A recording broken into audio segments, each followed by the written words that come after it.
This is the new era. This is the new band, and we're unbreakable. We can rebuild him. We have the technology. We can make him better than he was. Better, stronger, faster. Actually, better, stronger, faster. Is that a faster. line from Starship Troopers or something? No, it's actually the $1 Million Man. $6 Million Man. I know that, and I don't even know what that is. We Brits don't do excitement, so this is the best you're gonna get. Chris is bringing the noise today, apparently. Speaking of vanilla, it's just I don't understand why. I don't think anyone does. I don't think Travis Green understands. Talking you through every goalie controversy, scoring slump, and draft lottery bust. This is the C4 Podcast on CanucksHockeyBlog.com and CKNW.com. Here they are, the best starting lineup to never wear a C, Chris, Anna, Matt, and Adam. Welcome to another episode of the C4 Canucks Hockey Podcast, now heard on Overtime Media. This is Chris at Light Force. Join in the small hot box where we are getting naked because it is hot, is the kind of bewildered Matt Lee at Matt Lee 61, which I kind of find odd because this is the guy that shows up in bike shorts regularly. That's only one level above being wearing nothing. It shows everything. So the fact that we're embracing the hot box today should not be a surprise. We've got Adam Owen L. Carter at Adam FOC and Anna Forsyth at Forsyth03. And yes, we're all getting naked. It's so hot. It does kind of feel like the Ace Ventura Rhino in here sometimes. Oh, God, yes. That's not a great image, but yeah. Neither is Matt in bike shorts. I think it looks great. I think I look great, too. Thank you. I wore gray shorts. I would just like to say, if something were to happen, if the Canucks and Quinn Hughes were playing, these are not ideal viewing shorts. Well, that's a good thing that we are not watching any hockey It's a good thing it's not game day. Speaking of which, there's only 3 games left in the season, if you can believe that. Wow. Mercifully. The season's almost done for us? That's a stretch. I know, someone at work asked, she was like, oh, I should go to a game soon. And I said, well, there's 3 left, 1 at home, and I wouldn't if I were you. I was contemplating going to tomorrow's game versus San Jose. Is it not must watch? Can I watch Quinn Hughes next season sure. and I'll be okay? Yeah. He's worth seeing. I was disappointed that Quinn did not play in the Anaheim game. I would have liked to have seen Hughes myself. Yeah, he was special. Yeah, that game was kind of weird. There was, the Canucks looking to lose, the Canucks looking to try to come back. It was all sorts of everything. That was a weird game. That was a fun one just because it was so weird. Yeah. Anyhow, what's new and exciting in everyone's world? Anna got a hug from Baby Force. I did. It was adorable. Yeah. Spring break's over, so back to the grind. Adam's actually doing something for once. Yeah, back at work. That's why we're late today. So. Yeah. Well, the patrons know we're late. Those who are listening after the fact, they're just thinking we're on time. That's fair. Yeah. I ruined it. Spoiled it. Mm-hmm. Broke that, what was it, the third wall? What's it called? Fourth wall. I don't know. I don't know any of the walls. I'm just going to put it out there. I don't know what you guys are talking about. Do not recognize walls and boundaries. I know walls. Oh, well, I don't recognize boundaries, though. Yeah, ask Adam about that one. Oh, I don't have any anyway. I don't think we're all wearing shorts. Yeah. Well, Anna's wearing it. Is it a romper or a dress? It's a dress. Well, yeah, okay. It's kind of like shorts. Primark's finest. I left my flower print dress at home. Primark's a great store. I know, I miss it. Yeah. It's great. I'm going to go there in the summer. Britain's finest contributions to society. What, Yeah. not Marks and Spencer's? No, because Marks and Spencer's expensive. I didn't I know don't those were know. British. It's Marks and Sparks used to be here, and now they're not. You didn't know Marks and Spencer's was British? Oh, I thought you meant Mark's Work Warehouse and Spencer's. No. No. It is. I've never heard of Mark's and Spencer's. Oh, Okay, let's get back on track. Okay, yeah. Big store. What We the are hell are you already guys talking about? off the rails. Okay, fine. What are we going to be talking about this episode, Matt? Quinn Hughes? Can we talk about Quinn Hughes? Is it still too late to talk more about Quinn Hughes? Never. Are you asking for a friend?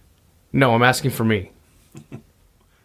So did everybody watch his debut? Yeah, Yeah, I was there. watched them both. He was okay. You were there. I think I was this is there. the first time in a very long time this season that I've actually rewatched portions of a game several times. Like, I practically know that overtime by heart. That and his assist as well. Yeah, I'm with you on that. Yeah. Oh, honestly, like in the first period, in the end of the first period, when he just carried it out of the zone, I was just like, oh, that was just like the moment where I was like, okay, this is gonna be good. Yeah, if you weren't in Discord when Hughes got that apple, let me tell you the gifts that Matt shared, inappropriate. Definitely. I already forgot what some of them look like. Can I go back? No, Can I go back? no, I'm no, gonna You go can back. go back, but don't be resharing them. I mean, No, I again- can't go back. Game Day Channels deleted it. Oh, that's too bad. Thank God. I'm pretty sure there was one of a gushing fountain. Oh, you know we don't need to God. relive it. It was like the Hoover Dam exploding. God. Gosh is a gross word. That should be Yeah. an OTR one time. Just the grossest words. What, Yeah. like moist, Moist. I don't have a problem with moist. but gush. I hate Gush and gash. It's pretty bad too. What's wrong with gash? Okay, well, let's, we got Anna here, also, let's- can I just say for any British listeners, it got X-rated. Oh, really? Is that real quick. another Yeah, British that- term? Oh, I didn't know that. that Sorry. word Yeah, is- let's move on. Yeah, that's. I apologize. We need an OTR where there's like words that mean one thing here and a whole different world of things outside. Well, there's Quinn Hughes. What else is going on? I don't know. I mean, Okay, we'll talk about this as well, but I know Adam has a bone to pick with Alex Ether getting all the minutes in the world, despite the fact that there is no meaning to any of these games rest of season. A little bit on maybe Travis Green heading into his fourth year as the NHL head coach of the Vancouver Canucks, whether or not he's on the hot seat as well. Other things what we'll be talking about is the ramifications if Roberto Luongo calls it a career. Of course, a lot of scuttlebutt seems to be that he may not pass a physical next year if the Florida Panthers were to sign Sergei Bobrovsky. Talking about all those things coming up here on the C4 podcast on CanucksHockeyBlog.com. Should we go rewind first? sure. Because I want to go back to Quinn Hughes. Is there enough Quinn Hughes to go around? No, there's not enough Quinn Hughes. Okay, we'll lead off this discussion quickly by saying, is Quinn Hughes a legitimate Calder Trophy candidate heading into next year? Absolutely. Yep. I don't think that would be at all in doubt. I mean, it's him or his brother would be a fun race, eh? There's got to be some other yeah. potential candidates here, though. Well, there would be, but again, to that point, both candidates from the same team will just be next level. Oh my god. Wouldn't that be insane? Well, imagine the gifts we'd be seeing in Discord from Matt if that actually was the case. Okay, just to take us off the rails for a little second. Again. When the Sedins debuted for the Canucks in the 2000 season, Chris, you can back me up on this one, because Adam wasn't born yet, pretty much. But when the Sedins debuted in 2000, was anybody talking Calder Trophy for either of them? Well, no. Are you saying Calder? He's saying Calder. Calder, I know. Calder. I was told there'd be no math. To answer your question, they actually, I don't think were ever even considered to be in the mix for the Calder Trophy. I mean, for the first few years of their career, they were the two soft Sedins, the Swedish twins. And even though they were putting up some seriously good numbers, it required one or the other to be injured for a significant period of time before they actually got credit as a player, because if they both happened to be on the ice, it was an immediate 50% discount to their effort because there's two of them. Right. Like, the math does not add up. Apparently, they're only as good as each other on the ice.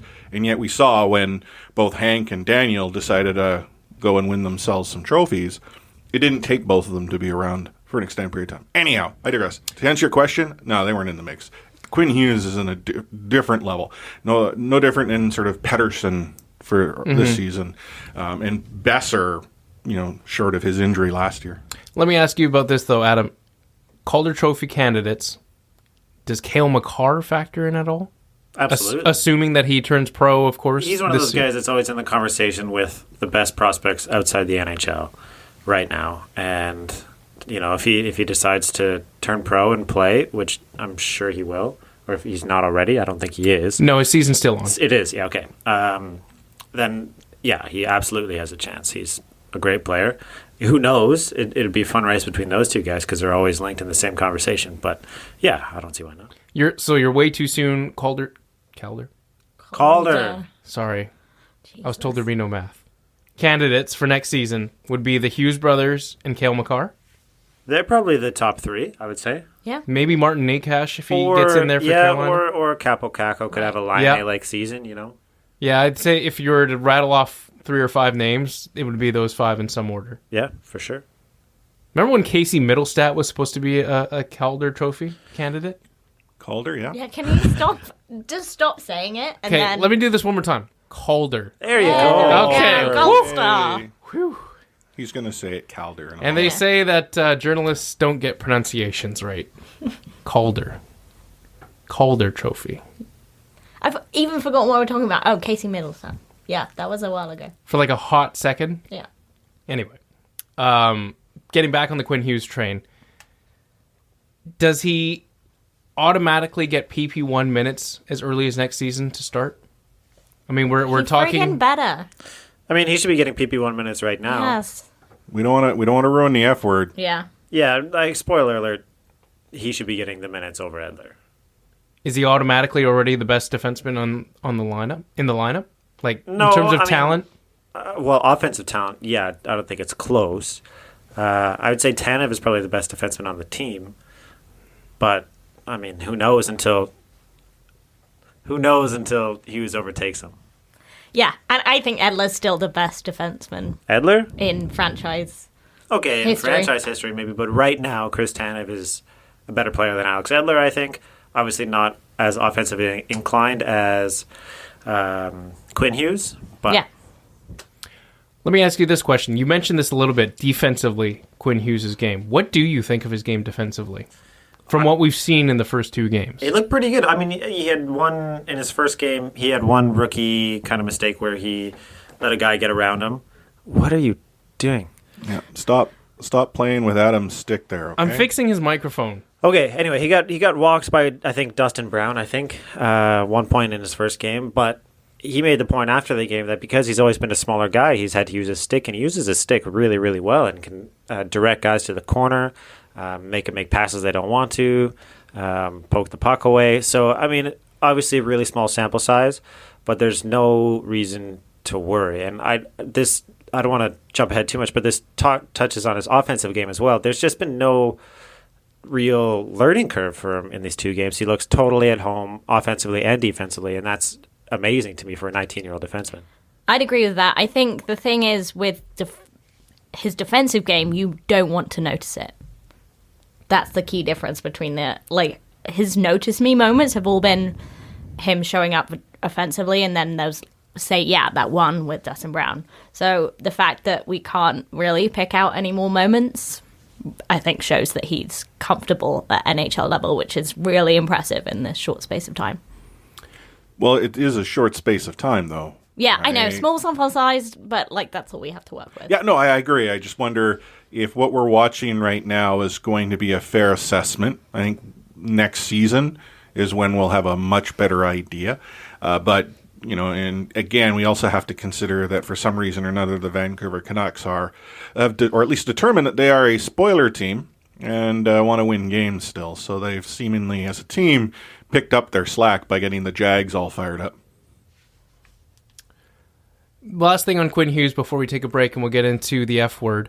But I was thinking about this while I was watching Jim Hughes and Ellen Hughes in the stands. Of course, they were at the debut game last week. Is there anything to be said about Quinn Hughes and the Hughes brothers, for that matter, growing up in a hockey-oriented family? Like the way that Jim Hughes even talks to the media about Quinn Hughes' game is far more advanced than any sort of player's parent on the Canucks. Like, we saw Elias Pettersson's dad sort of become a something of a star, if you will, or at least like something of a meme. Torbjorn. A meme, yes. Like, he stole the show, but like the way Jim Hughes talks to the media, it's like he can break down Quinn Hughes' game, his strengths, his weaknesses in a heartbeat. And so what I'm trying to get at is, does it give a little bit of added value to Quinn Hughes' game when you grow up with hockey parents like that, when it's ingrained in your everyday life for the first 18 years of your life? Absolutely. I think, you see these hockey playing families, the Sutters, the Stalls, like they're like that for a reason, right? It's not just luck that you have these crazy families. So if your first 2 kids are Jack and Quinn Hughes, or in the other order, then you're doing something right? So, and I say this too because we saw those stories with Luke Schenn when he was making his debut with Toronto back in 2008, and even when he was making his debut, they heard about these 8 and 10-year-old kids who were lighting it up in Toronto at the time, and of course it was Quinn and Jack Hughes. Like, these guys have been talked about since they were like crawling on the ice, essentially, and so it's been part of their game on an everyday basis for the last 10 or so years. And so having those kind of parents to mold your game is pretty important.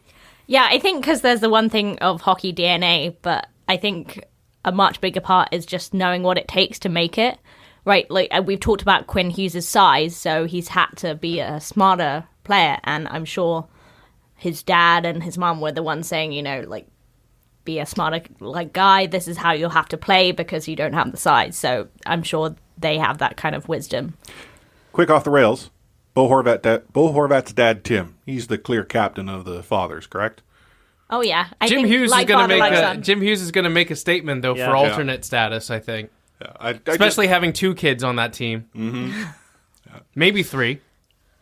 The back on rails, though, Luke Schenn. I think it would be remiss of us not to mention that Luke Schenn seems to have accepted his role as a protector, mentor, guy on the other side really well. Like, we had talked on the last episode that Luke should be back next season. He's going to be back for a good price. Seems to be doing that particular role quite well.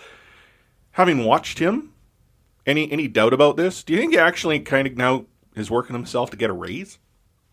Yeah, he'll get a raise. A raise, very slightly. Yeah, nothing crazy. Yeah. It'll be a small, totally reasonable deal. But he's proven so far to be a totally adequate, serviceable player, which is more than you could ask for from a 6th or 7th guy. And the fact that we're wanting someone to just do something when our star players get roughed up. Right, yeah, Luke so the Schenn locker room seems to be doing aspect is great as well. What about the Hits King, MDZ? Well, he's the new MDC. Yeah. He's the new Hits King. Except this is the guy that I wouldn't say is the new MDZ, is the better upgraded MDZ. I mean, ultimately... with a better haircut. Yeah. Well, we talk about Luke Schenn as the 6'7". I'd argue that he's actually made himself the 5'6". Yeah, I could get on board with that. Bottom pairing guy. Yeah, bottom pairing guy. Yeah. But when we say 6'7", we're talking about the Bulldogs of the team. Luke Schenn, in my mind, he's now... played himself into Is he ahead of Biega on your depth chart then? Yeah. I mean, I like Biega as 7, but I'd have Schenn as my 5'6". Yeah, I can't think of a time off the top of my head where I've seen Schenn make an egregious mistake. He had that play shorthanded where he almost scored against LA or Dallas. I don't remember. But I've seen him do more good than bad, and that's always what you want to do, defenseman. Yeah, especially in that bottom pair. It's just the reliable players that can eat enough minutes to get your top 2 pair back out. You talked about a pay raise, and I'm fine giving Luke Schenn a pay raise. I think it was he was on $1 million, his cap hit. I can't remember. Someone can look it up. But I think the biggest thing that Luke Schenn wants is he wants his next contract to be a one-way deal. And we saw his story talked about on Hockey Night in Canada this weekend about how he was sent down to San Diego from the Anaheim Ducks, playing in the AHL. He had to drive 90 minutes to and from place to place because he lived somewhere along well, I guess nearer... a 90-minute drive to San Diego, and that was hard for him and his family. He credits Dallas Eakins for allowing him to do the things that he needed to do to get back into the NHL. I think Luke Schenn is looking more for stability than a extra pay raise because he's been here for, 9 years, 10 years at this point. He wants to make sure that there are some sort of measures in place to make sure that he's playing in the NHL on a full-time basis. I would rather give him a one-way deal and slightly less dollars if that can happen. $1 million, one-way deal. Let's just call it a spade, and he's playing bottom pairing minutes. There's not very many bargains you get for that price. How much do you think he's getting paid right now? Isn't he getting paid $8.95 or $8.75? So I got $8.75, $8.95. Whatever the vet minimum is. I want to say $9.50. He's getting $800,000. See, flat. Flat. Oh, whoa. If he goes to $1 million, that's fine with me. Yeah, and that's I can't envision him getting much more than that. And I think he'd be happy with that. 1.25 or something. Okay. Yeah. What is that in terms of percentage of the cap? Like, it's a ridiculously small amount. Yeah. In my mind, $1 million, give or take that 200,000. If he gets to raise a little bit more on a one-way deal, I've got no problem with that. In fact, that's sort of the money I would prefer the Canucks spend on short-term deals to fill a spot. Then, hey, let's go roll out a 4-year contract for 2.53 to a Jag. So Luke Schenn had that kind of money, or Derek Pouliot? Luke Schenn. Luke Schenn had any money over Derek Pouliot. Luke Schenn at that money, or Alex Biega? Well, okay, I would take Luke Schenn, but I think Alex Biega still has a role. Yeah. And why not? They're both cheap. Luke Schenn at his dollars, and I'm sort of jumping the gun on what we'll talk about later, or Ben Hutton at his current contract, which I think is like $2.5-3 million. That's a tough question. I think Hutton offers more, Yeah, agreed. But we'll in get terms into of that. yeah, In terms of value, though, like trade Luke Schenn value. might be one of the better value guys if you can get him on that kind of a contract. Yeah. I was just counting defensemen because Toss Hutton. We all know the best value, though, is Quinn Hughes and his entry-level deal right now. obviously. Let's milk that train for all it's worth while we can. Not a phrase. Is the Luke Schenn That train. Is the Luke Schenn narrative getting pushed a little too hard in some ways? Well, we're bored. It's the end of the season. There's nothing. Yeah, like, are we Quinn just Hughes is stretching the for only other stories? thing. Yeah, and someone made a good point about Hughes too. Like when it was like Vancouver exploded over a 1-assist debut, whereas Matthews scored. I know. That I know. assist was. I know, and that's the whole. Yeah, but and Vancouver's never had a guy like that. But it is kind of true. Like we're desperate for feel good stories right now. So maybe a little bit, but who cares? 3-3 Give us this, overtime. Yeah. Like they're. Yeah. Very fast trivia. Luke Schenn was drafted in which year as which Vancouver Canucks prospect? In the same draft year as which Canucks prospect? Player. Cody Hodgson or Jordan Schrader? I need an Jordan answer. Schrader. No, it's Cody Hudson. Dang it! Oh. We now have two players from the 2008 draft class on the Canucks. We'll take a break. When we come back, we'll get into the F word. What? Who's the Wait, other one? I mean, from the first round. Schenn and Hodgson. Well, What are you we- talking Oh, about? well, Hudson, you said we have. We now we have have two. them. We now have two. Have Oh, had. sorry. We have had. There you go. Never mind. Take a break. Come back. This guy was a journalist. Whatever. I'm going to punch you in the face between our breaks. More C4 Podcast, CanucksHockeyBlog.com.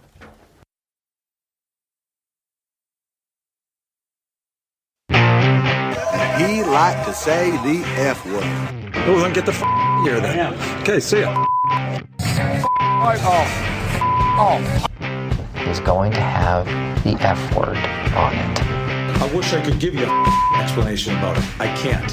You, out of here. You said the F word, Dad. You called me the F word. Well, now that Matt has beat the living daylights out of Adam, I think it's about time, Adam. Wow. Like, Okay, this is what it's like every single week. They just play fight. Yeah, you know what? We really need to get like a GoPro or something. I don't know how like- much of that was play fight. Did that feel real? You know what? Felt like something. Yeah. People push people over in the playground when they like them. We all know what's going on here. Hey. You're not exactly off the hook here. You still have a Vacchio jersey, okay? Yeah. Where is that? It's hanging up in my wardrobe. It's probably like hanging up in a glass like case right Yeah, now. she's got it framed on the wall. Like got a padlock and stuff like that. Yeah. It says no boys allowed. Well, Matt could still go in. Hey. Adam, time for an F word. All right. So, Matt, you kind of wanted me to talk about Travis Green and going into his fourth year. Is he on the hot seat the same way Jim Benning is? And maybe he feels some of that heat because here we are in games 77 and 78. Okay, forget 77. Game 78 of the season. The Canucks are officially out of the playoffs at this point. And we have Alex Edler playing PP1, playing a minute 51 or a minute 45 of every power play or something like that. Played 2:51 of overtime in a completely meaningless game. What is Travis Green coaching for these wins for? Like, who cares? I get the players want to win, but you're at home. The fans have had a terrible, terrible time. You have this incredible bright star, and I thought he did a good job with him in the first in Hughes' first game. He let him play his game. He played him a bunch. put him out in overtime, and let the fans enjoy it, and put him second in the shootout. It was a great time for all involved. Then the second game comes around, and he completely reverses that. I don't think Hughes did anything bad enough to warrant being played, 3 minutes in the third period, getting 12 seconds of power play time per power play. It just makes no sense to me. And Chris, you said that Green talked about it afterwards, and we can get into that, but it just drives me crazy that we're still having to deal with this. There's always a guy like a Magna or whatever, but this is the time where you have these guys where losses help your team, really. I know you don't want to coach for a loss, but who cares? Give us the entertainment aspect of a hockey game, right? So, anyway. Chris, as someone who loves like the hail of gunfire kind of losses, if that's the case, like fire wagon hockey, can you speak to this? Well, in my mind, when is there ever a better time to allow the players to simply play? Like, this is it. Yes, exactly. Right? Let them make those point. mistakes. Like, we saw this, back in the Willie D era when Goldobin in his first game does something extremely exciting. Yes, he blew the zone early. But at that time of year, it was quite clear the Canucks were not going to make the playoffs. And what happens? Willie D goes and sits him on the pine the rest of the period. He gets like a couple of minutes the rest of the game. And it's almost as if the coaches are so tied up in ensuring that there are no mistakes, low event hockey, that they forget that there is this opportunity. Like, what are you going to do? Wait till the preseason when really it's just a bunch of players looking to make a team? Let the kid have some fun. Let the players have some fun. History lesson here. Vancouver Canucks were in a tough spell during the Mark Crawford era. Mark decided to cancel practice, took the team out to play some pond hockey while in Ottawa. Team had a heck of a good time. The Canucks at that point, for some reason or another, went on a huge tear and became one of the hottest teams in the league. Why? Because I think the players just remembered that the game was about fun, and, they've built chemistry from that. I think, not to suggest that we're in the same type of situation, but yeah, let Hughes out there on the first power play. Mm-hmm. Yes, Edler's the best defenseman the team has ever seen. Great. We'll have him back next year on a 4-year deal with an NMC where he's paid $8 million a season or some stupid number that GM Jim Benning gives him. However, these last 3 games, they should all be about Hughes. Yeah. Let the kid have his... What does Alex Adler need to learn that he's going to learn in the next 4 games? Yeah. Matt? Hughes, Pettersson, and Besser, 5 minutes of 3-on-3 hockey in overtime? I mean, I know you can't, but when they're on the ice together, it's magic. Like, the creativity instantly it was magic too. Yeah, the first time they were out there, that was 45 seconds, and the next game they had 30 seconds of just making plays happen, and that's something we've never really seen from this team. So why not foster that and let it grow? I just don't understand. Yeah, I mean, Chris was talking about the pond hockey kind of recreating that hockey magic and creating that chemistry. Like, Besser and Pettersson love playing together. You can tell that on the ice, and it's clearly infectious if Quinn was able to sort of jump into that straight away. So just give them what they want and give us what we want, and just to use that first overtime as an example, the 3 of them played together. It was almost as if they were trying to outdo each other, if that makes sense. Like, you look at how fast they were. The puck was essentially, glued to whomever's stick it happened to be on until they, threaded the needle with a pass. Like, it's unbelievable hockey. Well, give them an opportunity 5-on-5. If there's one thing that I've complained about is it's a lack of speed, and here you have an opportunity to make magic happen. Every single time in the past 2 games Hughes went over the boards, the crowd went nuts. And, there's no way you're not hearing that. So why not give these hard luck fans something to cheer for a little more, All right. I hear you. Loud and clear. Do you agree? I do agree. I don't think it's crazy to suggest that Travis Green needs to be... I mean, history lesson for everybody. Like, Travis Green, this is not the first time he's made questionable playing/lineup decisions. And in a period right now where the Canucks are officially eliminated from the postseason, there's nothing more but jobs to play for. At this point, he needs to give the kids that are his future the opportunity to shine. So I do agree with you. To that earlier question, though, is Travis Green potentially on the hot seat? No. We'll get into that right after this. Take hitting out of the game. You can't hit anymore, so don't do it. The unsportsmanlike conduct, I want to get an explanation on. No kidding. Because how do you get suspended for unsportsmanlike conduct? Plus interference. There's no interference there. He had the puck. Now, Madison never ever did that before.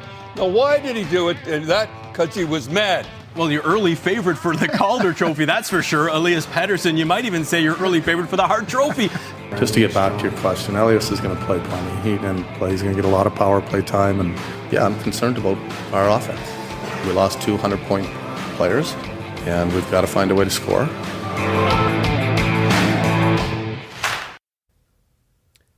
Okay, so talking about your last question, Chris, just before the break, you asked, is Travis Green on the hot seat going into his 4th season with the Vancouver Canucks? We talked a lot about Jim Benning being on the hot seat as early as this offseason, which is warranted, but not a lot of people are talking about Travis Green being on the hot seat, and it seems like 4 years is quite a long time, and at some point, I think we all have to agree that there needs to be some accountability behind the bench.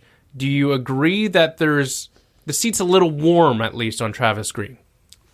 Well, I don't necessarily believe it's warm, but that's because you've got Jim Benning as the insulator. Mm-hmm. Benning's not going to get another bullet to his gut. Yeah, he will not get another coach to his name. Right. So as far as Benning is concerned, Green needs to be successful. Now, we'll probably get into it a little bit, but there is some rumblings that there is another name in the mix of a possible replacement for Jim Benning in the offseason.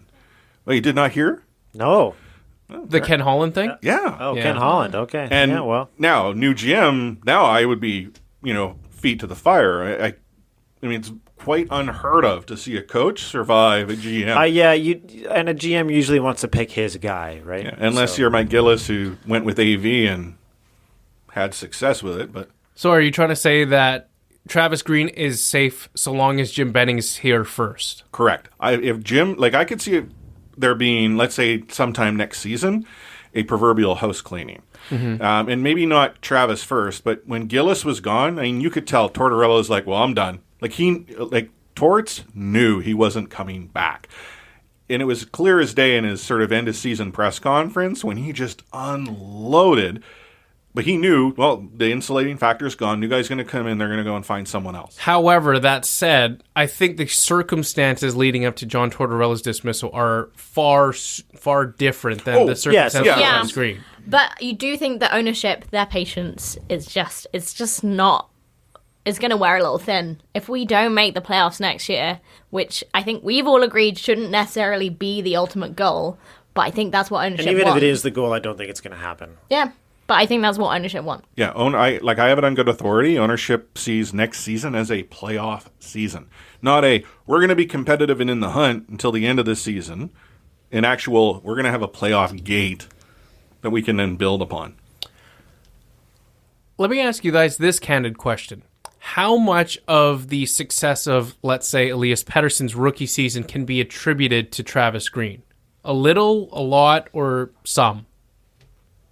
That is a good question. I think Pettersson... We haven't talked about that too much, No, right? we haven't. I think Pettersson's one of those superstar players that would succeed no matter what. And, around the trade deadline, maybe a bit before, teams started playing him like...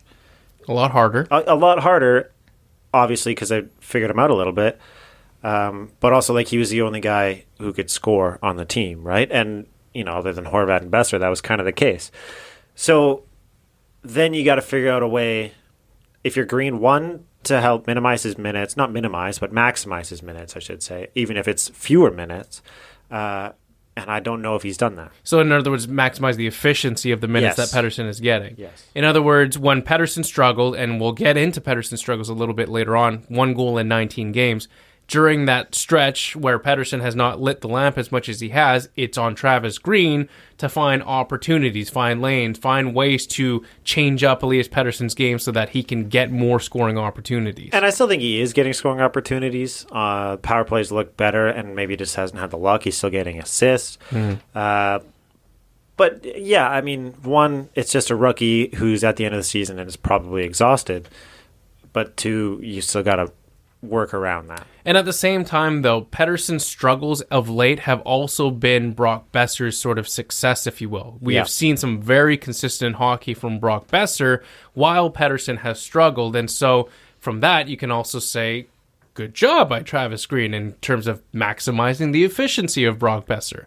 So asking this question as a whole, is Travis Green getting the most out of his lineup right now? I mean, one thing you can say with Pettersson is one of the big reasons for his struggles is that you consistently see when you watch him play, that he's having to start off in the defensive end and be that puck carrier, like taking it out of the zone because there isn't someone else to do it. So he doesn't have that, thing to build on. He's like wasting most of his energy getting it to the net. Yeah, and how many times a game do we see him head down, stick up, just racing back defensively, right? Yeah, he goes. There's no one who back checks as hard. Maybe Bo Horvat to some respect, but yeah, Pettersson is like hauling ass to be defensively accountable. Right. I actually wonder, to talk about defensive zone face-offs or having to go back and recover. If this was an Alain Vigneault coach team, it's fair to say that Pettersson's going to get all the offensive stone starts, right? Yeah. Like it would be like Cody Hodgson's sort of manufactured ability. And that's not I'm not trying to compare a Hodgson to a Pettersson here, but I think if AV was coaching, we would probably see much more of that in play. Whereas Willie D and Travis Green, they don't seem to be as ruthless on the matchups. One thing though, and this is more of a question for the three of you. If the Pettersson line is scoring points, do we really care if they come off of his stick? Yeah, and that I think was kind of to my point about he's still getting numbers. They're just not of the goal variety, right? Maybe they are down a little bit, but I don't have a lot of concern, No, I guess the concern would be that he's maybe dropped down in the Calder rankings. Yeah, it's still his. I still think he should. Yay! Gold star. Calder rankings. Yeah, 2 gold stars. Anyway. Yeah, that's the only concern. Yeah. But I don't think it's a big deal. Moving on from the Travis Green talk to what we saw from The Athletic, and it was from Harman Dale, basically talking about how the underlying metrics, if you will, talk about how the comeback season, the bounce back season, whatever you want to call it, of Ben Hutton may be a little more over-exaggerated than we are led to believe. I won't get into the specifics of the article. You can go check it out. Again, it's at The Athletic.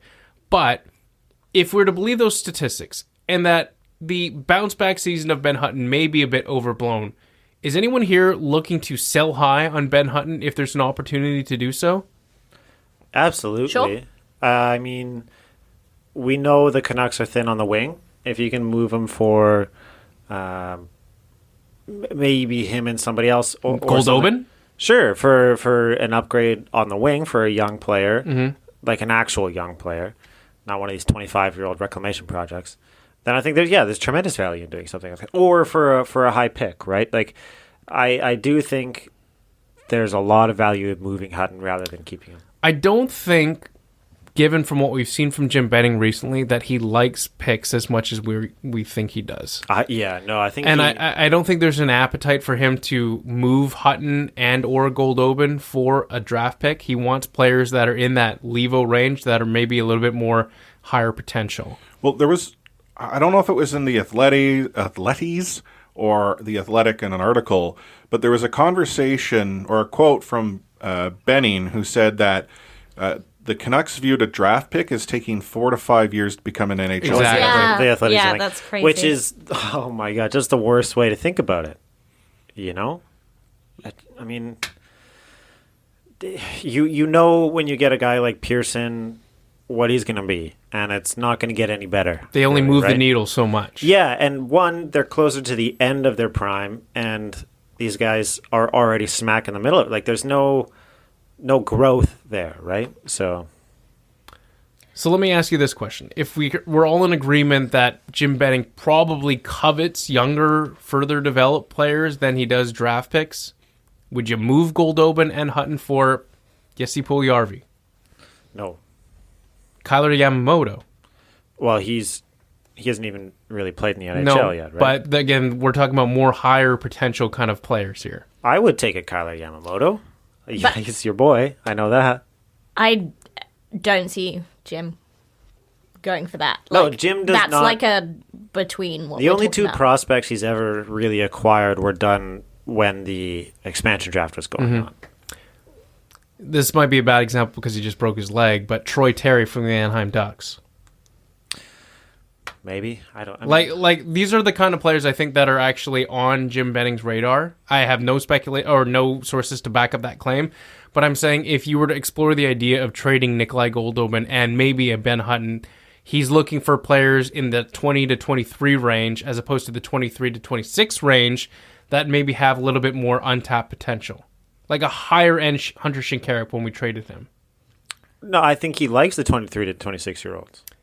He does, but I think he needs a little bit younger to He grow needs a up lot with younger, the but that's younger not what he core. does, though. Yeah, That's I know. not his move. Yeah, what about Jared McCann? I hear he's not doing too badly. Oh, sorry. It's just Adam's another going to have a move. breakdown. Just another move, and Eric Goodbranson's feather doing well his in hat. Pittsburgh. No, he's not. Don't He's even- get the Corsi minutes say otherwise.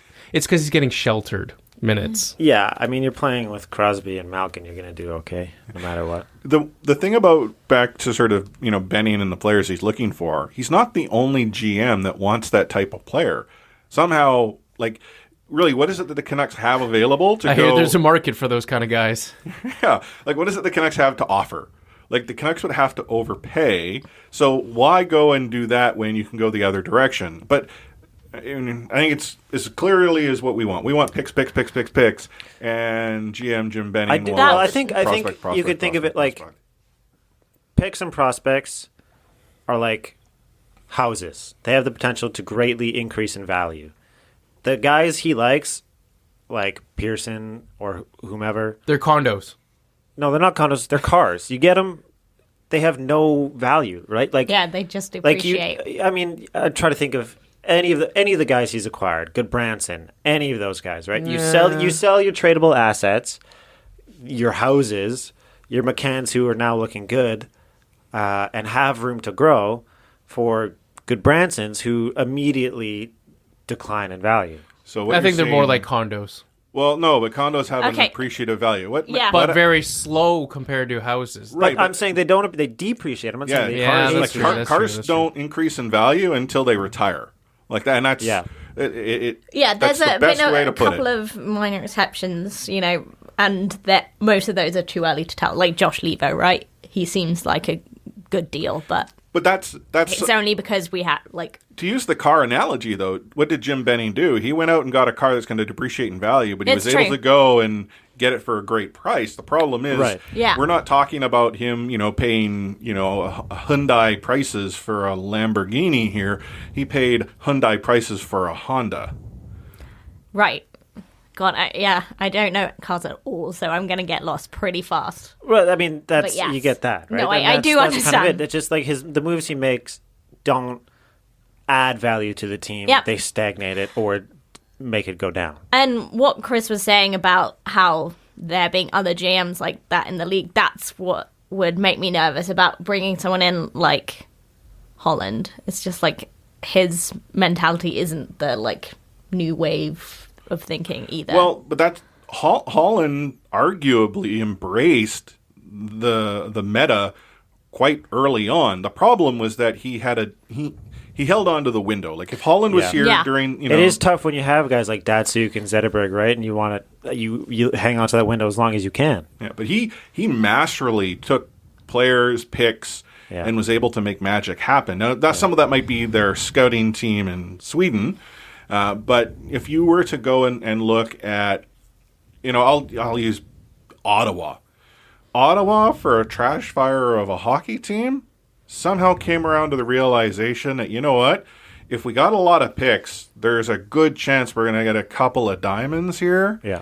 And next thing you know, the tire fire is no longer in existence. The fans all love the team, maybe not the owner, and they have a new ring. And you look at the best teams in the league, Tampa, Winnipeg, Nashville, whomever, they're built on obvious. I mean, this is obvious at this point, but they're built on draft picks and they're built on successful trades. Two things Benning has not done. We got a few minutes left for a couple more things, and talking about cars that are depreciating in value. How about a car that could be headed on to the scrap heap in Roberto Luongo. Oh, that was I know, cold. it's very grim to say. Let's just say that Roberto Luongo just backstopped his team to win over Stanley Cup champions who were like 15 places above them. So let me for ask his you second this. win. Okay, so like the heart says that Roberto Luongo has another year or two in him. The body doesn't necessarily say that, though. I mean, I've read stories about how it takes him 90 minutes to prepare for every single game, games that he doesn't even start. He's a backup in those games. And so maybe Roberto Luongo just says to himself that it's not worth it anymore. Tell me, like, do you guys believe that there's a chance that Roberto Luongo retires next season? Yeah, but I don't think he would choose that. It would be forced retirement. Well, yeah. LTIR kind of thing. Luongo has made it clear he wants to still contribute, still feels he can, and it does sound as if Luongo would be willing to accept the backup role, regardless of the 90-minute preparation. I mean, he made it quite clear that he wants the opportunity. Now, where does that opportunity present itself? I think he would go and take that role in Florida. I actually think he might go to Montreal. But do either one of those teams have have a space for him? And if they don't, then I look at Vancouver as an example. If there was ever an opportunity to go and get value for Markstrom, it's now. Yeah. Right? And I'm not trying to suggest that, we're going to go and force Demko in to be the number one right away. But imagine Demko being able to balance the load with a Roberto Luongo, learn from that guy. And I don't know if Roberto would come all the way back to Vancouver. But if he doesn't go to Montreal, doesn't go to Florida, and then he is forced to retire, cap recapture. I know you get all pissed off when I talk about it, but it's becoming more and more real. And we're talking about 4.26. So that's essentially GM Jim Benning being forced to sign a player he doesn't get access to. Well, let me ask you this, and we do talk about cap recapture, and I don't want to talk about it too much longer, but do you believe that there's any chance that the NHL actually enforces that penalty on the Canucks? Yeah, I was going to say Jace Butchford is convinced it's not going to happen. One way or another, whether it's long-term injured reserve or the NHL stepping in, doing something else. Because that contract was legal at the time it was signed. Yeah, that's the frustrating thing. And to penalize the Vancouver Canucks for something that at the time was legal does seem like it's opening up a brand new can of worms. And right, I you believe could make the argument that the owner signed the CBA and all that, but go on. Wasn't New Jersey also on for a similar thing when Ilya Kovalchuk retired? They didn't have to take the penalty. They, I believe, had to move down to the bottom of the draft and picked 30th that year, which doesn't sound great, and I don't see that happening to the Canucks because that happened way sooner in the contract and all this kind of stuff. But I'm kind of with Butch. I just don't see it happening. I think the Canucks are willing to go to court to enforce that does not happen. Like, I'm saying the U.S. Supreme Court if it has to happen. The NHL's in a tough spot. Let's look at the league if they don't enforce that. I mean, they've already taken heat for how they've allowed players to go on LTIR. Hell, Chris Pronger's playing in a bloody alumni game while he's still on contract in Phoenix and working for the league, but somehow his concussion is keeping him from professional play. Right? So that's why, though, I feel like they won't penalize the Canucks. No, I agree. But if the league, who has made it very, very clear about cap recapture, this was a big deal, doesn't follow through, I think they then introduce the possibility that a GM or two, and quite possibly, or more possibly, agents, this league, they don't follow through on what it is they say, so we're going to take advantage of that. Right, but don't you think because it's signed post-CBA? Well, I completely think it was asinine to begin with. This was a contract that was completely legal, as Matt had said. The fact that it was a loophole for sure, but it was legal. But you know what? Ha, fooled you. We stopped that. But by the way, we're pissed off, so we're going to go and punish the teams that actually found the loophole for us and took advantage of it. I wonder if the NHL hasn't put themselves in this weird spot, and this is the hill they go to fight on. I think ideally, the end of the season, Luongo, it has a physical or something, and they say, dude needs bionic hips. And at that point, it's the it's the saving grace. The LTIR off to the sunset. Yeah, he could very easily fail a physical, right? So, and then it just goes I think when you're talking about Montreal and Vancouver, I don't think either of those options Louis would take. Like, he wants to stay in Florida, I think he would go to Montreal. Contribute to the team. I don't know if Tampa Bay he'd also go for. Yeah, Florida. Sure, either Florida teams, but I think he goes to Montreal because of Montreal. Like, Luongo has made it very clear, if there was ever a team in the league he wanted to play for, it was the Canadiens. We got a couple more minutes here, and we'd be remiss not to mention at least that the Vancouver Canucks signed a couple free agents out of college. Goaltender Jake Keeley out of Clarkson University, as well as Brogan Rafferty from Quinnipiac. Quite a name, Brogan Rafferty. I almost didn't get that. Yeah, it's just so Irish. Admittedly, just like Irish. I have no knowledge about either player, but I do know that Jake Keeley is up for the Mike Richter Award for the best goaltender he had a great in the NCAA. Season. Great season, great numbers. I think he was second in wins, I believe. I name-dropped him earlier, but this is a better player than what the Canucks got when they signed Michael Garteig. Yes, I was trying to remember his name, so I'm glad you brought it up, but he's better than him for sure. Obviously less than Thatcher Demko, though. But I mean, one's a draft pick for a reason. And I would say, in terms of like the depth chart, probably a lesser option than Michael DiPietro at this point. Right, too. but he can go right to Utica next year and play behind DiPietro. Right? Yeah, so that's not a bad tandem to have. So I would say that looking ahead to next season, Keeley is going to be somewhere in that ECHL/1B range for the Utica Comets, probably. Yeah. Yeah. Because I guess, what's his name? Russian name. Oh. Ilya Kablukov? Yeah. Kabanov? I guess. I forget his name. Outie. Remember Kirill Kabanov? Considering how the goaltending was like down in Utica, and then, like, is it Kalamazoo is the ECHL team, right? They were so short for players, let alone goaltenders. It was, quite sketch. But I think Bachman still comes back in Utica. They like what Bachman's doing. Devastating injury he had this year, though, wasn't it? Wasn't it like an Achilles or something? Yeah. Okay, so let's qualify that, but a Bachman-type player. Yeah. Right? They'll want the steady hand to help develop whether it's DiPietro or Keeley. Speaking of goaltenders, Will Lockwood. That's not a goaltender. No? What is he? He's a right winger. Okay, whatever. He's going to he's going back to Michigan. College. Yeah. And quickly on Rafferty, smooth skating defenseman. But the biggest thing is his right-handed shot. Yes. Right-handed shot.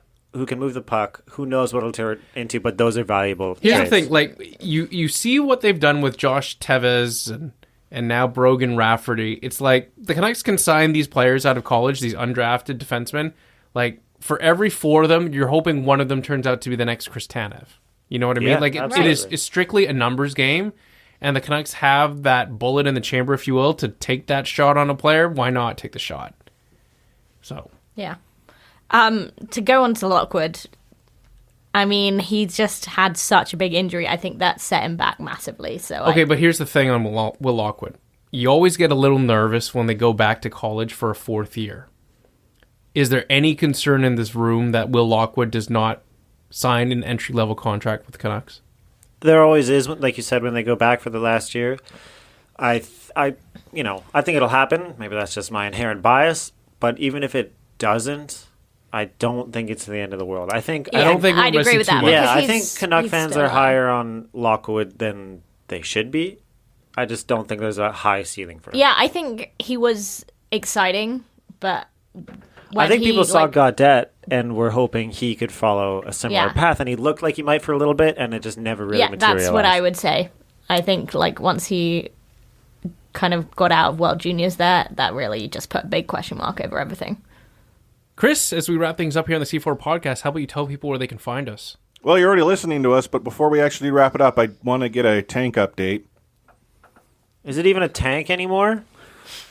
Well, the Canucks are in 9th from the bottom right now? 23rd overall, yeah. Apparently it's just make games that last as long as possible. It is going to be sweet, delicious, tasty karma when the Canucks, with their 9th best odds, get Jack Hughes. This is the year.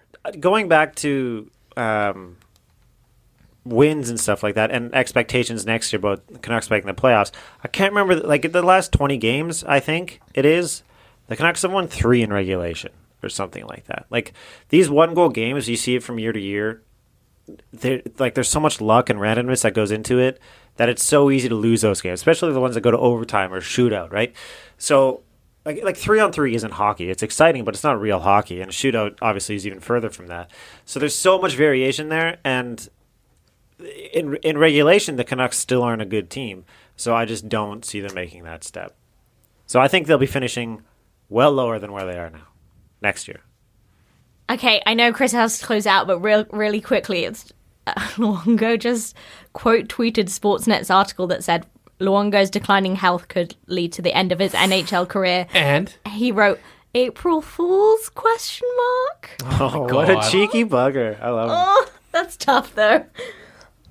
Poor guy. He's going to look great back in Canucks colors next year. I want him back. I've made it very clear, and I know you go and roll your eyes at me, but I think Luongo has an opportunity to help the Vancouver Canucks get better.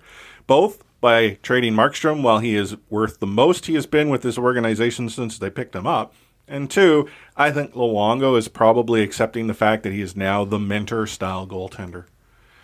Anyhow, as we wrap up the C4 Canucks Hockey Podcast, which you're listening to on CanucksHockeyBlog.com or Overtime Media, you can find us all over the interweb. That's right, we are at the C4 Podcast on Twitter. We're on Facebook.com/the C4 Podcast.